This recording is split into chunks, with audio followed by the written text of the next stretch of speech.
it's me. Um, okay, I'm gonna try not to go off topic. I spent like 10 minutes talking about this camera. I think I spent like an hour in total so far. It just yapping. So I'm gonna try to keep it concise this time. Please. So yeah, this is the first camera in my collection to share with Timothy. And this camera holds a special place in my heart. Obviously, because this is the camera that, I use for our film pictures together. And like this camera, what's so cool about this one is that it has program mode. So I can just focus on like composition and just like framing and then just, crank it up. And then, pew! And then there's the picture. And yeah, this camera, like I made so many good memories with it, and it's like $100. So it was kind of like later on became like my beater camera. Like when I brought this to Thailand because I didn't want to worry about bringing my Leica because like the weather wasn't good and like it was a different country, so I didn't really feel safe. So I wanted to just bring something like like anyway, no off topic stuff, just focus. Like why I got this camera is because I really wanted to like get into film, and I was always overwhelmed. Like I really enjoyed photography, right? Like when I started with the Ricoh, and I've always curious to see like, because of the disposable camera thing. So I've really just wanted to get into it without spending like too much. And then look at me now spending so much money. Oops, sorry. But yeah, this has everything you need. It has, the crank that I really love, and then the aperture priority, shutter speed, exposure compensation. It has pretty much all everything you need in a film camera. Like this does it for you. And then probably wondering, well, why they have so many other cameras? Eek, no answer. I did have like two different lenses before, 28 and 35, but I was kind of just overwhelmed with all the stuff that I have, so I just kept it really minimal and just have one lens, one camera body for the Canon. And yeah, brings me joy. And so, later on I wanted to try other cameras, and so which brings me to the next one. And surprise, surprise, it's the Leica. Man, this camera brings me so much joy.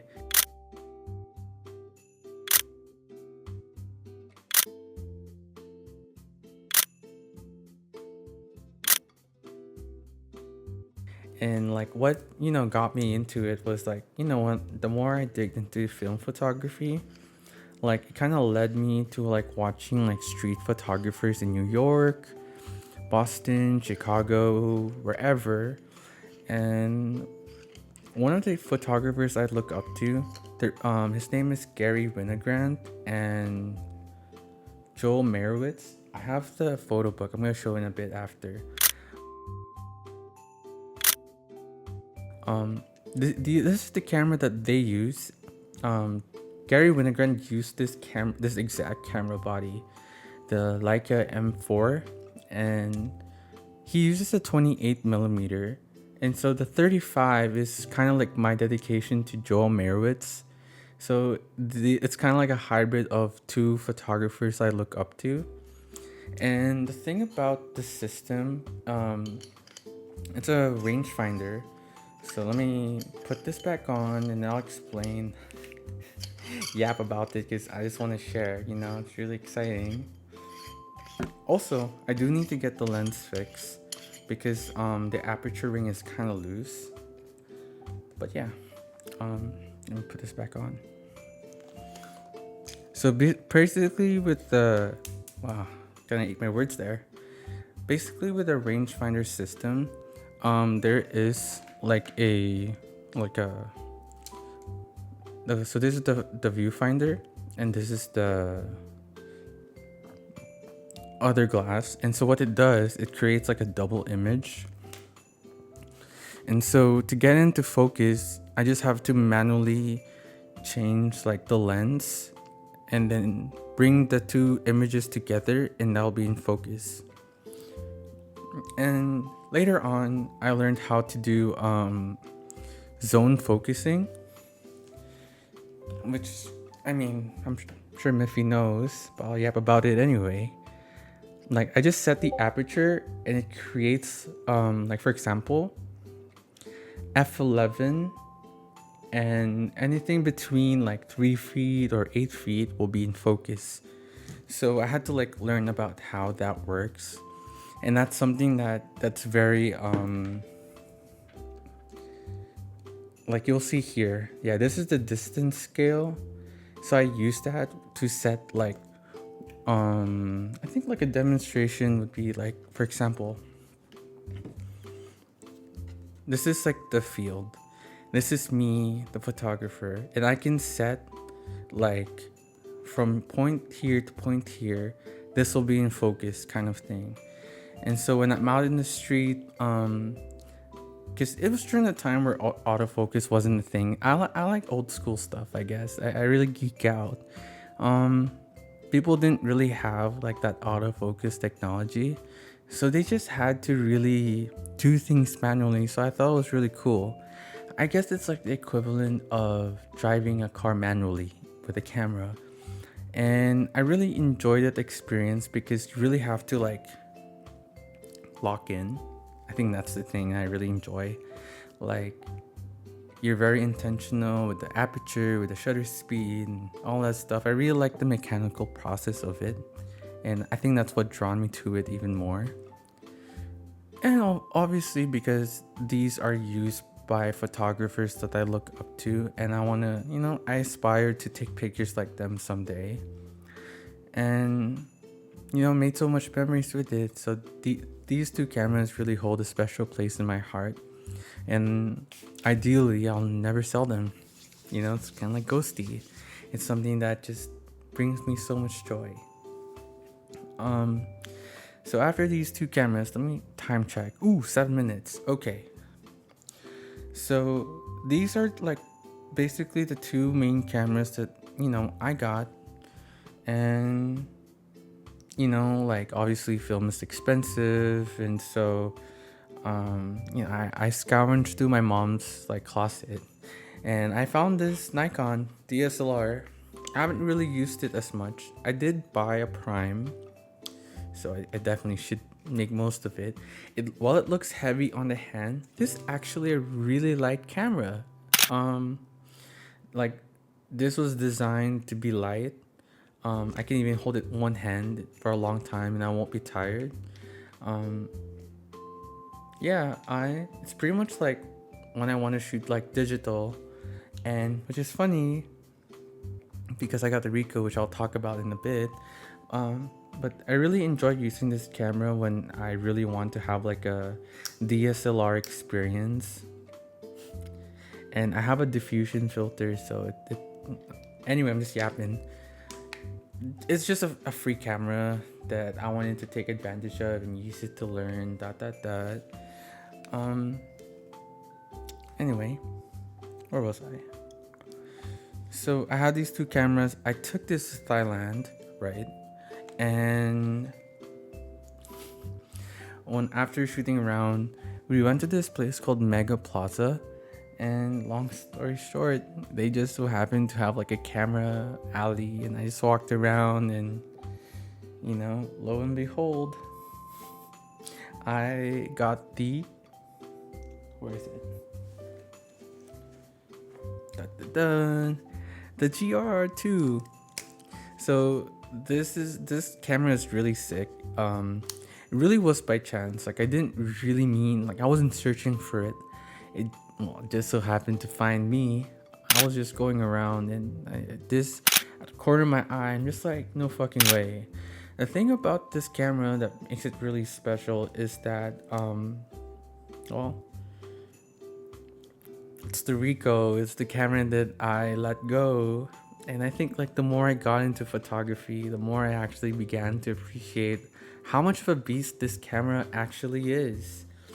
What makes this camera so sweet is because like before, one thing was that I used this like my iPhone, where I just like put everything on auto.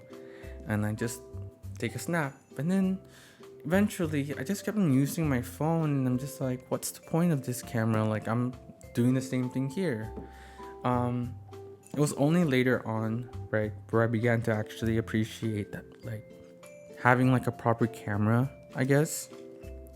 Because with this camera, you can really manipulate the image how you want it to be. You can, oh, here, you can set like the aperture, you can set the shutter speed. Oh, is it the ISO? Oh, sorry, I'm in the wrong mode. Let me change it.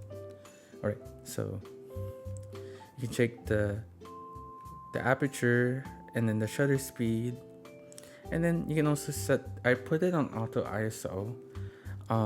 What's so sick about this camera really is that when I actually understood how this camera works, and it also has like that zone focus thing too, where I set it to 2.5 meters, and I can make it so, like, depending on the conditions, where anything between 2.5 meters to infinity will be in focus. So it's kind of similar to my Leica, right? If it's digital, it's and another reason why I got it was actually, well, water breaks. I'm losing my breath.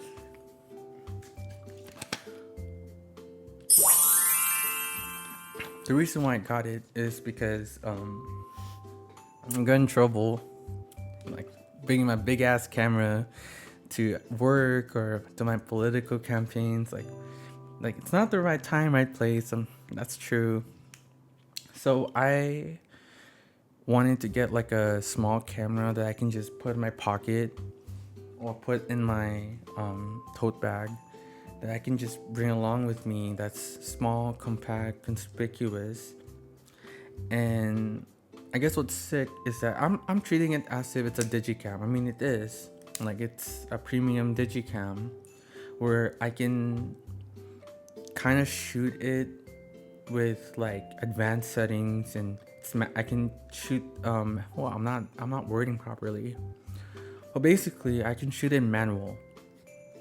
And before, I shot everything on auto, so it's not that's a bad thing, but I just have the freedom of choosing automatic or manual, and like understanding like how to take pictures. It's only then I'm able to like appreciate how great this camera actually is. I guess it's something like you never ooh, silly. You never really know like how good it is until you take your time to learn. I guess, like, yeah. Because when I did photography with the Ricoh in the beginning, I didn't take the effort to learn how to maximize. Ooh, I can't even say it. How to capitalize the use of this camera, and understanding like knowing how to draw on a canvas. Like, anyway, I'm going off topic, but that's why I really like this camera, because I understand photography compared to before, and now I can take full, or at least as much as I can, take full advantage of this camera. And I can bring it with me now to like work or to any function or to like politics stuff without it being like a big distraction. Like, I can just put it back, or walk around at work, see something, put it back. I won't do it all the time, but it's just nice having that option. I mean, I can use my phone too. It's just me geeking out. Okay. Side note, I forgot to include. I wanted to yap about that the Ricoh real quick. What's so cool about that camera as well is because so right, we have the SLR Canon, the Leica rangefinder, and all like the advanced like cameras that came later on. And it was kind of like that camera was kind of like an anti-culture kind of camera, but now it's like really ironic because now it's mainstream. I'm not trying to be hipster, promise. Let me explain. But what's so cool about the camera is that that camera kind of represents the idea that you can take really great pictures no matter what camera gear that you have. Because, right, SLR rangefinders, expensive lens, expensive cameras, but all of a sudden, this, like, that tiny camera takes like amazing pictures. That tiny camera. Like, you don't really need a professional camera. You don't need, like, I mean, then again, like, look at my collection, like, so far. And then the other camera that I got that arrived while I was in Thailand. There's this little bad boy over here. Ooh, I'm having so much cameras now. Like, what's so cool about this one is that I've been wanting this camera for about a year and a half now. So I've been sitting on this for a long time. One day I was just, you know what? Fuck it. I didn't think I'd get like the Ricoh and the point and shoot, but so this will be a fun additional experience. And my thinking behind buying all my cameras is that I don't want it to be the same thing. Like, I want to get kind of like a, was it vertical? No, horizontal investment. Or was it vertical? I need to like double check on that. Okay, so I googled it. It's horizontal investment. It's like expanding in different, like, not the same line, but like different. Yeah, so well, basically, I wanted each camera that I have to be distinctly different from one another, because I don't want to like double buy the same thing. So this one is a manual point and shoot, which means this is set on aperture priority, so I can just choose which aperture.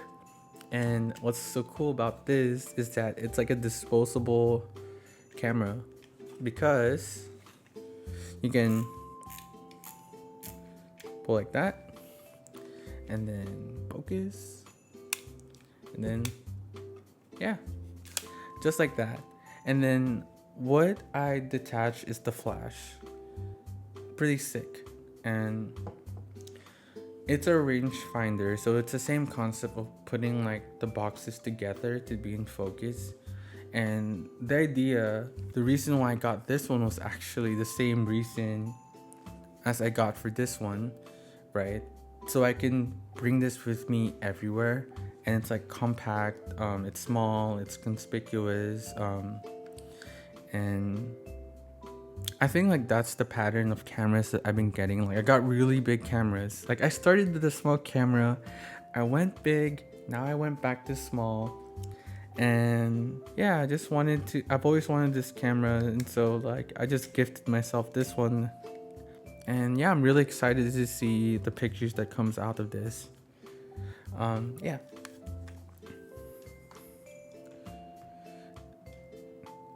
And before I forget, yeah, this one was also made by a Japanese designer, and he put really everything, all the complex technology of during that time, into this tiny bad boy. So it's really an engineering marvel for this camera, and it has like a distance scale on the top. You can't see, but you can set, yeah, so I just have to know how forward, how backward, and yeah, so I really just like these kinds of things. Like, I guess not just as a photographer, but also a collector, being able to collect pieces of history and use them and appreciate them for what they can do. Which brings me to two cameras, which are the last two. How many minutes? Okay, so I can wrap this up. This camera is the Nikon E4100. This is an economy camera, and the reason why I got this one in particular is that it's a CCD sensor. So it's basically the digicam experience that's been hyped up on TikTok. And the difference really is that this is a CMOS sensor, basically APS-C. So it's a more proper sensor. This one is like tiny, so it doesn't produce the same colors People always compare it to film. I mean, the camera that I have, the Ricoh, is pretty filmic if you ask me. Because people are asking like, "Oh, did you shoot that?" Blah blah blah. Because they really like it. This one takes it up a notch. No, down a notch because this one I believe is 16.2 megapixels. This one is just 4, and so it's a very different aesthetic. I'm gonna try to put up, pictures for you to see. And what makes this great again is the CCD sensor, so the colors are like beautiful. And I might sell this to Blake. I will follow up with him if he still wants it. Yeah, amazing small camera can bring. It's like the same thing. I've been just getting a lot of compact cameras just to like have one with me all the time, and I can just put it in the dry box and rotate and just meddle and have fun. The last camera, it's Canon Tele 6. This camera is a half frame camera. So basically, I mean, I can turn this, and what is so sick about this is that it's a point and shoot. It does all the camera work for you. All you have to do is press the shutter, and then it will just shoot for you. You don't have to set the aperture, you don't have to set the shutter speed, and it has flash. Basically, if I open the film door, there's a switch where I can turn to like a full frame or half frame. So what it does is that I have like a camera here. What it does is that it cuts it in half, so it becomes like a portrait thing. And what's so cool is that it transforms like a roll of film, like 36 exposures to 72. So I have like 21 so far. And what's so cool about that is I can just keep shooting and not worry about wasting film, because I can take a lot of pictures from this one, and they're basically Instagram ready, I guess. And you can also put the date as well. I have some notifications. I hope you don't hear that. Very distracting. I'm distracted right now. Yeah. The reason why I got this is because I actually really wanted a half frame camera. Because sometimes like I get conscientious about wasting rolls, and I also don't want to. I guess I just sometimes just want to chill. Because obviously, I'm just justifying my purchase. I don't really need it, but I like it. I just also wanted, to have like a fun travel, bring it with me everywhere camera where I can just keep shooting and not worry about wasting rolls. And I know I could use my phone or for Instagram pics or use my Ricoh, but sometimes it's kind of like a filler camera, more like a hee hee ha ha. It looks like a Contax T2, which is like $800, $700, but this one's not, barely. It's less than 100. Still a lot, sorry. Yeah, I'm just having a lot of fun with all these cameras and just like swapping around, see where I enjoy, and maybe I'll minimize later down the road or add more. We'll see. But yeah, I've just been enjoying taking pictures and using all these like new equipment, and yeah.